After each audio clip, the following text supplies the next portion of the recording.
વકફ બોર્ડના નિયમોમાં સુધારાને લઈ સુધારા બિલ લાવવા માટેની તૈયારીઓ કરવામાં આવી રહી છે, જે મુદ્દે લોક જાગૃતિનું કાર્ય કરવા માટે વિશ્વ હિન્દુ પરિષદ મેદાને આવ્યું, જેમાં લોકોનો સહયોગ મળે તે હેતુથી લોકોને જાગૃત કરાઈ રહ્યા છે। આ કાર્યક્રમ અમદાવાદના અલગ અલગ જગ્યાએ કરવામાં આવી રહ્યા છે। વસ્ત્રાલમાં પણ આ પ્રકારનું આયોજન કરવામાં આવ્યું।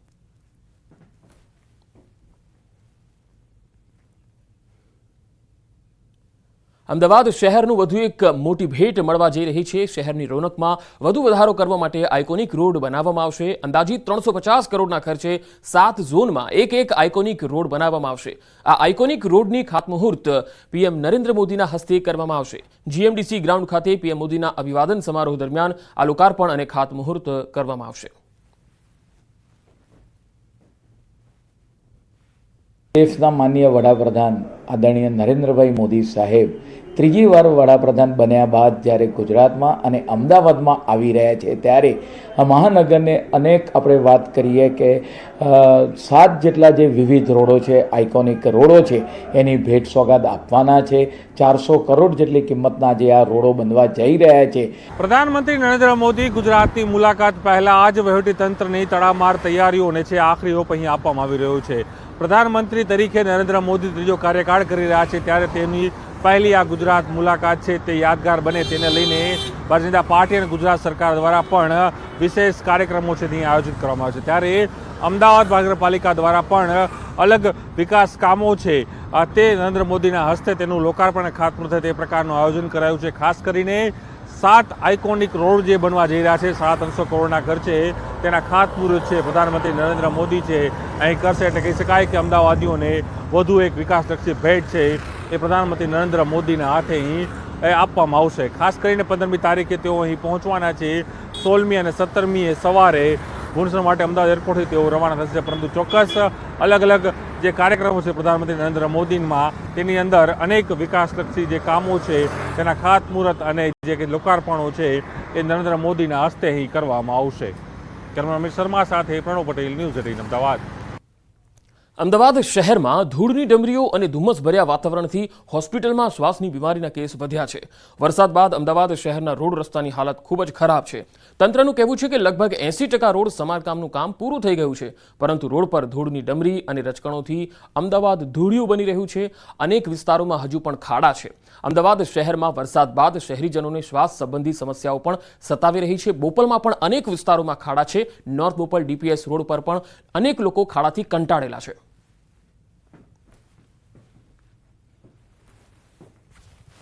ખૂબ જ થાય છે, લોકો સ્વાસ્થ્યને હાનિકારક છે અને નાના બાળકોને પણ ખૂબ જ તકલીફ પડે છે।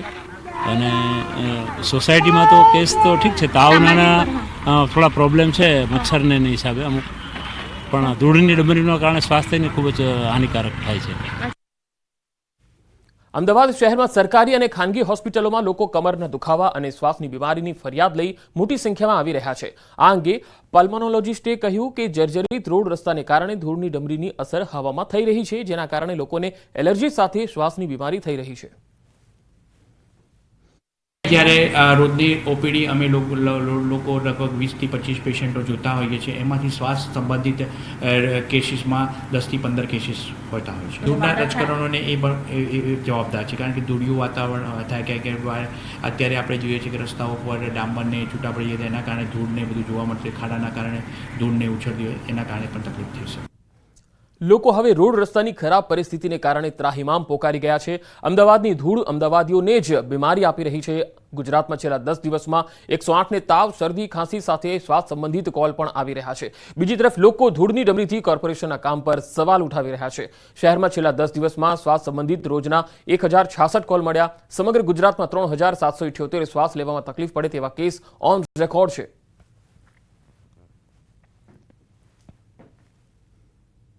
અમદાવાદ શહેરમાં શ્વસનની બીમારી વધી રહી છે। આ વાત સાબિત આ રોડ ઉપરથી થઈ રહી છે। અત્યારે હું અમદાવાદના વૈષ્ણવદેવી સર્કલ પાસે છું અને આપ જોઈ રહ્યા છો કે અંદર જે વૈષ્ણવદેવી સર્કલથી અંદર જવાનો જે રોડ છે, સૌથી વધારે તેનો ઉપયોગ થતો હોય છે। આ જ રોડ ખરાબ હોવાને કારણે અમદાવાદ શહેરની અંદર જે પ્રકારે ધૂળિયું અમદાવાદ થઈ રહ્યું છે, આસપાસના લોકો પણ એ વાત અનુભવે છે કે અમદાવાદમાં શ્વાસના બીમારીના કેસ વધી રહ્યા છે. શ્વસન ક્રિયા મુશ્કેલ બની રહી છે. તેની પાછળનું કારણ આ પ્રકારની ધૂળ અને રજકણો વાતાવરણમાં હવામાં ફેલાઈ રહી છે અને તેને કારણે સૌથી વધારે મુશ્કેલી નાના બાળકોને પણ પડે છે અને વડીલોને પણ પડે છે. આ માત્ર અમદાવાદ વૈષ્ણોદેવી સર્કલના વિઝ્યુઅલ્સ આપ જોઈ રહ્યા છો, પરંતુ માત્ર અમદાવાદની વાત નથી. સમગ્ર અમદાવાદમાં આ પ્રકારની પરિસ્થિતિ છે તે સર્જાય છે. આપ અત્યારે પણ જુઓ, આ પ્રકારના દ્રશ્યો છે. તેને કારણે હવામાનમાં જે વાતાવરણમાં ખાસ રજકણો અને ધૂળનું પ્રમાણ વધ્યું છે અને તેને કારણે શ્વસન ક્રિયામાં ખૂબ જ મુશ્કેલી વડીલોને અને દરેક વ્યક્તિને પડી રહી છે. ખાસ કરીને વડીલોને અને બાળકોને સૌથી વધારે આ પ્રકારની મુશ્કેલી પડી રહી છે. તેના કેસીસ પણ હોસ્પિટલમાં નોંધાયા છે.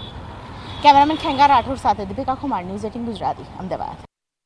રાજકોટના જેતપુરમાં આધાર કાર્ડ કઢાવવા માટે અરજદારોને ધર્મના ધક્કા થઈ રહ્યા છે. અરજદારોનો આરોપ છે કે 5 વર્ષ સુધી બાળકોના આધાર કાર્ડ નીકળતા જ નથી, તેમજ મોટાભાગના આધાર કાર્ડ ટેકનિકલ ખામીના કારણે રિજેક્ટ થઈ જતા હોવાની ફરિયાદ છે. સાથે જ કીટ બંધ થઈ જવી, આઈડી બંધ થઈ જવાથી કલાકો રાહ જોયા બાદ પણ લોકોના આધાર કાર્ડ મળતા નથી. 18 વર્ષથી વધારે ઉંમરના લોકોને આધાર કાર્ડ કઢાવવા 70 કિલોમીટર દૂર રાજકોટ સુધી ધક્કો ખાવો પડે છે. ત્યારે લોકોની સમસ્યાનો વહેલી તકે ઉકેલ આવે તે જરૂરી છે. આ માટે સ્થાનિકોએ અનેક રજૂઆત પણ કરી. હવે આ રજૂઆત તંત્ર ક્યારે સાંભળે છે એ જોવું રહ્યું.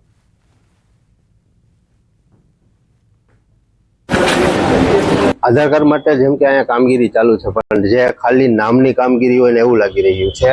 આ કામગીરીની અંદર પહેલો પ્રશ્ન તો એ છે કે 0 થી 5 વર્ષની ઉંમરના બાળકો જે હોય છે એ બાળકોના આધાર કાર્ડ અહીંથી ઇસ્યુ કરવામાં જ નથી આવતા. જો આ આવડી મોટી મામલતદાર ઓફિસ હોય અને આની અંદર શહેર અને તાલુકાના એટલા બધા માણસો હેરાન થતા હોય તો આ બધી કામગીરી અહીં નહીં વહેલી તકે ચાલુ થાય અને સરળ રીતે અને સરસ રીતે જે રીતે કામગીરી થાય એવું કામ શરૂ કરે એવી અમારી માંગણી છે. કામગીરી આપણે જેતપુરમાં 3 જગ્યાએ હાલે છે. એમાંથી ખાસ કરીને નાના બાળકો જે અત્યારે વાલી દીકરી યોજનાના જે ફોર્મની ભરાય છે અને નાના બાળકોના આધાર કાર્ડ છે જે તાલુકા પંચાયત ICDS ની અંદરમાં જે કીટ આવેલી હતી છેલ્લે ઘણા સમયથી અનેક દિવસથી બંધ છે. એક જગ્યાએ બધા અહીંયા ભેગા થાય છે એના હિસાબે ટ્રાફિકનો થોડોક વધારે. આગળ વધુ સમાચારો પર નજર કરીશું. હાલ રોકાઈશું એક બ્રેક માટે.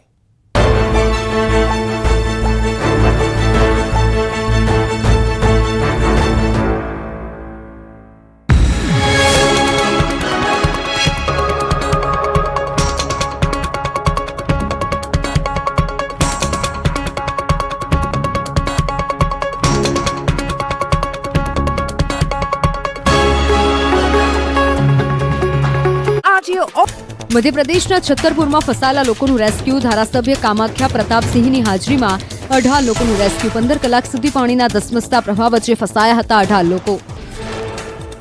રાજકોટ શહેરમાં વધુ એક જગ્યાએ અજગર આવ્યો. શહેરના કોઠારિયા વિસ્તારમાં રાત્રિના સમયે દેખાયો અજગર. અજગરનું રેસ્ક્યુ કરી સલામત સ્થળે ખસેડાયો.